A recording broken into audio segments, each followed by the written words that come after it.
সাল্লাল্লাহু তাআলা আলাইহি ওয়াসাল্লাম 17 মাস বাইতুল মুকাদ্দাস বা মসজিদুল আকসাকে কিবলা করে নামাজ পড়লেন। এবার নবীজি একটা মসজিদের নাম মসজিদে বানু সালমা, জোহরের নামাজ পড়তেছে। নবী কোন দিক করে বাইতুল মুকাদ্দাস কোন দিক করে? 17 মাস হলো, 17 মাস পর নবী জোহরের নামাজ বাইতুল মুকাদ্দাসের দিক করে নামাজ পড়তেছেন।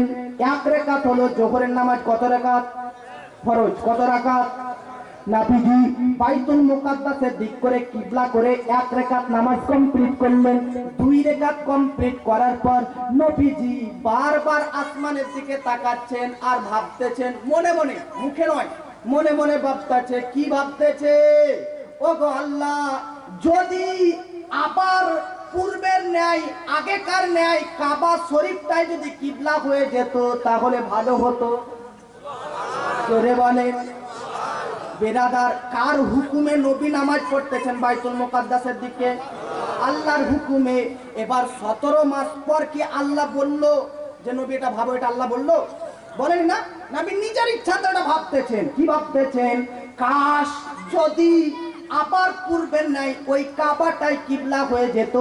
এখন এখানে একটা প্রশ্ন হতে পারে, নবীর কি বাইতুল মুকাদ্দাসের দিক করে নামাজ পড়াটা অপছন্দ ছিল, নারাজ ছিল? না না না না, অপছন্দ ছিল না, নারাজ ছিল না। তাহলে নবী কেন ভাবতেছে যে কাবাটাই যেন আবার আগেকার মতন কিবলা হয়ে যায়? এই জন্য ও বেরাদার, নবীজি আপনি যদি আসামে বসে বসে কোন কথা ভাবেন, মাদিনা থাকে নবী নিজের কানে শুনে নেয়। জোরে বলেন। আপনি কি মনে করেন আপনি যে উঠতেছেন বসতেছেন, কি মনে মনে ভাবতেছেন নবী কি শুনতে পায় না? পায় কি পায় না? হাদিস শরীফের মধ্যে লিপিবদ্ধ রয়েছে, নবী বলতেছে আমি মায়ের পেটে ছিলাম, পেটে থাকাকালীন লৌহ কালামের কলমের লেখার আওয়াজ শুনতে পেয়ে যায়। জোরে বলেন। বেরাদার, যে নবী লৌহে কালামের আওয়াজ শুনতে পারে মায়ের পেট থেকে, ও নবী কি কবরের পেট থেকে আসামের প্রেমিকদের দরুদ শরীফ পাঠ করা শুনতে পাবে না?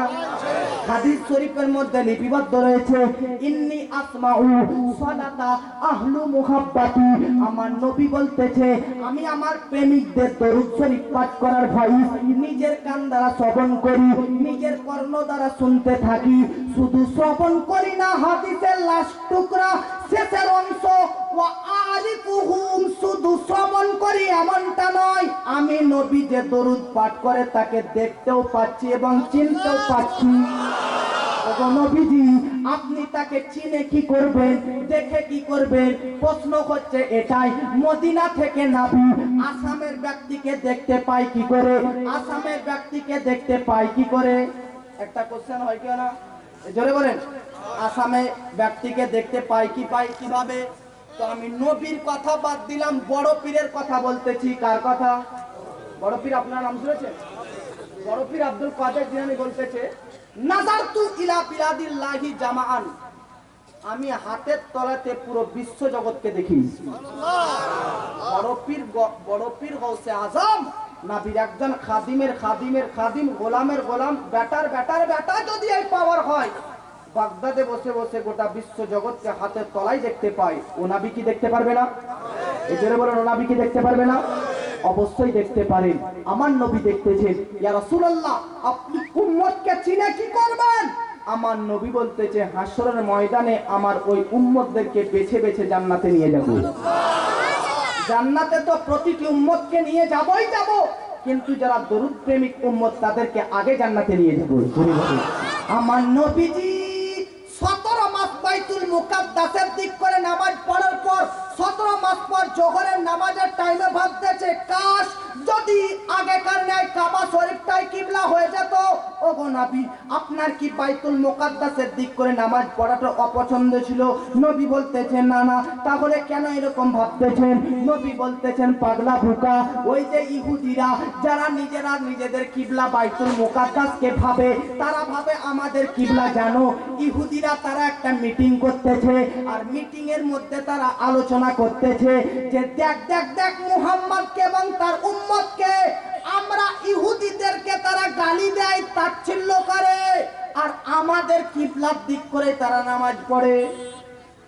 ইহুদিরা ভাবতেছে মুহাম্মদ দেখ মুসলমানদেরকে দেখ, আমাদেরকে গালি দেয়, আমাদেরকে বলে জাহান্নামী ফিরকা, জাহান্নামী দল, আর আবার আমাদের কিবলার দিক করে নামাজ পড়তেছেন।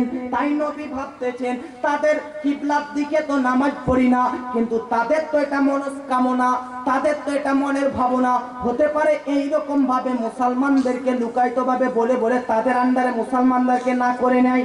তাই আমি নবী ভাবতেছি, চিন্তা করতেছি যেন আল্লাহ পাক এই কিবলাটা চেঞ্জ করে আগে কান্নায় কাবা শরীফকে করে দেয়। এই ঘটনাটা আল্লাহ পাক সূরা আল বাকারার মধ্যে 144 নম্বর আয়াতের মধ্যে উল্লেখ করতেছে।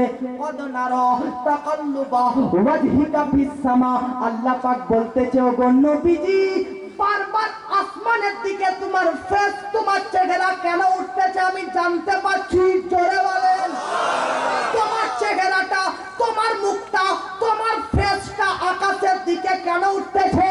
আমি ইন্নাল্লাহা বিযাতিস সুদূর,